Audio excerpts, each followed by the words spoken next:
Hello there. Hey everybody, Cam with The Real World here. We're breaking down the first 2 episodes of Obi-Wan Kenobi. So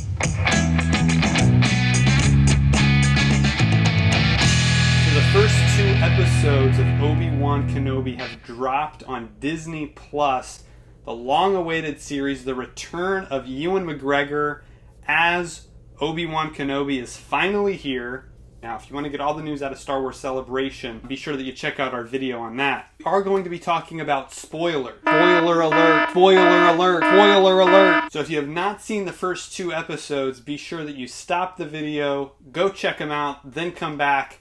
We're going to talk about everything that happens in these 2 episodes. So first off, we see in the first episode, it begins with Order 66. So Order 66 is what happened when the Emperor gave the clone troopers the order to kill their Jedi generals. And they invaded the Jedi temple. We see a group of younglings training with their master, and then the clone troopers come in and start wiping them out. This sets the stage for the series to give us an idea of where we are in the Star Wars timeline. So it then jumps 10 years later. So we know that this is 10 years after Order 66, which happened in Episode 3, Revenge of the Sith. We find Obi-Wan in this monotonous life surviving on Tatooine as he's looking over the young Luke Skywalker. Eventually he comes in contact with another Jedi who's in hiding, but the Inquisitors are hot on his trail. This forces Obi-Wan to rethink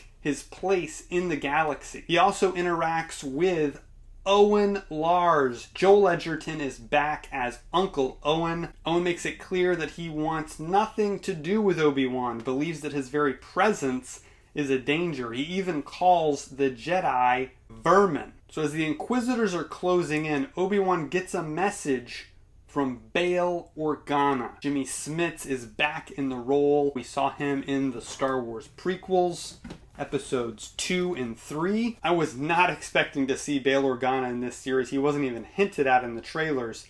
And I certainly did not expect that this series would be kicked off by Princess Leia herself being kidnapped by bounty hunters. This is what sends Obi-Wan Kenobi on his mission to actually rescue Princess Leia.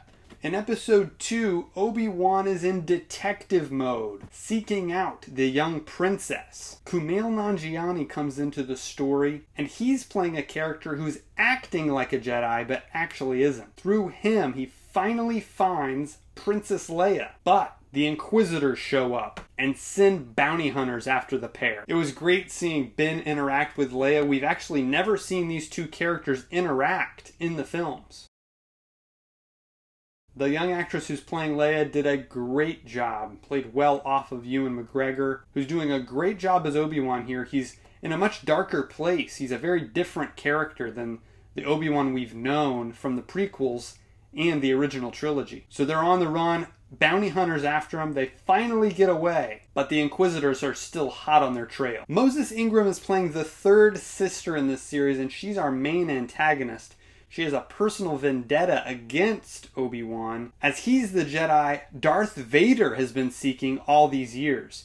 And we finally do get our first look at Hayden Christensen as Darth Vader at the very end of Episode 2. This series looks incredible. The special effects are second to none. It looks movie quality. The costumes, the sets, it all looks incredible. There's not a ton of action in these first 2 episodes. We get some really fun chase sequences, some nice blaster shootouts, but they're saving the big action for later. I'm glad that we get to spend more time with these characters and get to know them. This was a great way to kick off the show, and I can't wait to see where it goes next. We're going to do a lot of interesting stuff in this series, I think. Things that are unexpected. They've already done things that are unexpected. Leia, Bail Organa. The dynamic between the Inquisitors is great. I really like Sung Kang as the 5th brother. And Rupert Friend is doing an excellent job as the Grand Inquisitor. Feels like Obi-Wan is a Ronin in this show, which is a samurai without a master.